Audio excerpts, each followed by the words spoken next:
Welcome back to my YouTube channel Gyan Sagar. तो आज हम आपको बताने वाले हैं कि सूर्यास्त के बाद कौन से 10 कार्य हमें नहीं करने चाहिए जिससे हमें आर्थिक तंगी का सामना करना पड़ सकता है, और कौन से 10 कार्य हैं जो हम सूर्यास्त के बाद करेंगे तो हमें नुकसान नहीं होगा।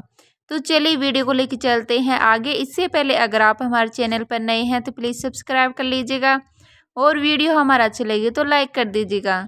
तो चलिए बताना स्टार्ट करते हैं कि सूर्यास्त के बाद हमें कौन से काम नहीं करने चाहिए। हिंदू धर्म और ज्योतिष के अनुसार सूर्यास्त के बाद कुछ ऐसे कार्य होते हैं जिन्हें नहीं करना चाहिए। उन्हें करने से घर में रोग, शोक और संकट पैदा होते हैं और साथ ही देवी लक्ष्मी रूठ जाती हैं। तो आइए जानते हैं उन्हीं कार्यों में से 10 ऐसे कार्य जिन्हें भूलकर भी नहीं करना चाहिए, वरना आप पछताएंगे। नंबर 1 पे आता है नाखून, बाल और दाढ़ी का काटना। मान्यता है कि रात में बाल नहीं कटवाना चाहिए और शेविंग भी नहीं बनवाना चाहिए।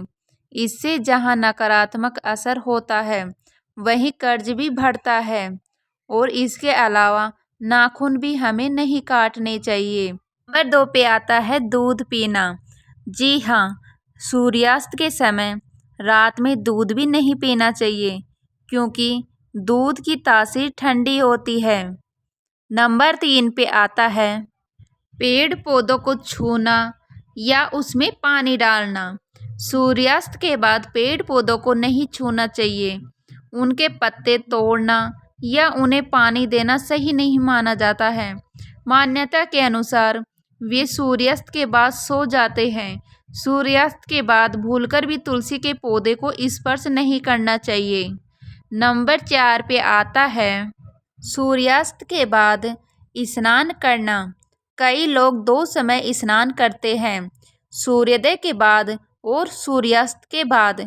यदि सूर्यास्त के बाद स्नान कर रहे हैं तो माथे पर चंदन लगाएं। रात्रि को स्नान करने से शीत का प्रकोप बढ़ जाता है। नंबर 5 पे आता है कपड़े धोना और उन्हें सुखाना।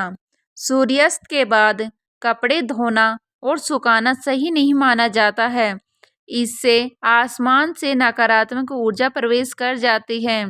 यह भी कहा जाता है कि इससे व्यक्ति रोगी हो जाता है। इससे कपड़ों पर बैक्टीरिया की संख्या भी बढ़ने की मान्यता है। तो हो सके तो सूर्यास्त के बाद ना कपड़े धोएं और ना ही उन्हें बाहर सुखाएं। नंबर 6 पे आता है खाने को खुला रखना। सूर्यास्त के बाद भोजन या पानी को खुला नहीं छोड़ना चाहिए, उन्हें ढककर ही रखना चाहिए। मान्यता है कि खुला छोड़ने से उसमें नकारात्मक गुण बढ़ जाते हैं। तो हो सके तो आप सूर्यास्त के बाद भोजन और पानी को हमेशा ढककर ही रखें। नंबर 7 पे है अंतिम संस्कार नहीं करते।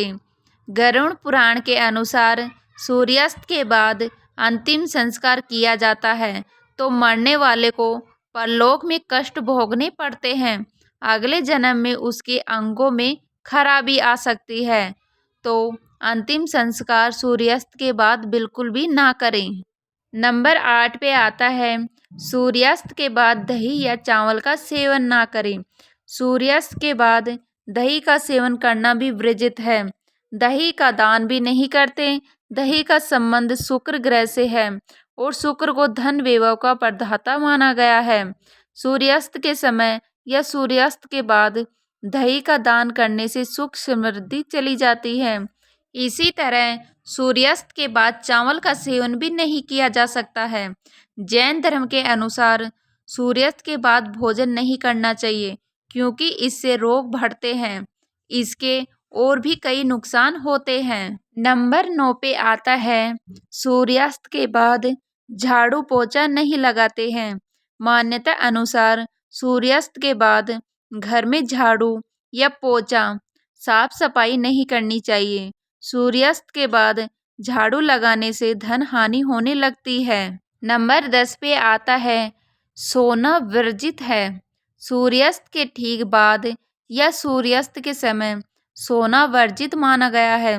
साथ ही इस समय भोग और स्त्री संग सोना भी वर्जित है। इससे आपके स्वास्थ्य पर प्रतिकूल असर पड़ता है। इससे धन और सेहत की हानि होती है।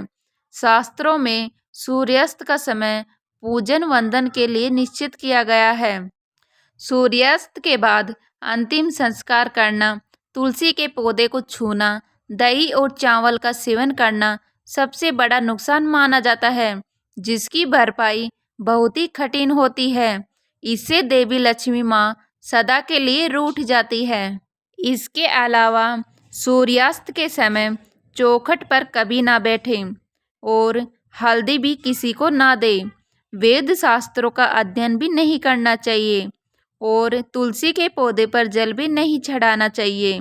इसके अलावा सूर्यास्त के बाद और कौन सी चीज़ें हमें दान में नहीं देनी चाहिए, तो शाम के समय भूलकर भी दही, नमक, हल्दी, धन आदि का दान नहीं करना चाहिए। इसके अलावा सूर्यास्त के समय सुई, लहसुन, प्याज, खट्टी चीज़ें घर से बाहर नहीं करनी चाहिए। ऐसा करना अशुभ माना जाता है। मान्यता है कि शाम के समय किसी को रुपए उधार भी नहीं देने चाहिए। तो उम्मीद करती हूँ आज की हमारी ये वीडियो आपको अच्छी लगी होगी। अच्छी लगी है तो लाइक करें, शेयर करें और नए हैं तो प्लीज़ सब्सक्राइब कर लीजिएगा। मिलते हैं इसी तरह की नई वीडियो के साथ। तब तक के लिए जय हिंद, जय भारत, जय श्री राम।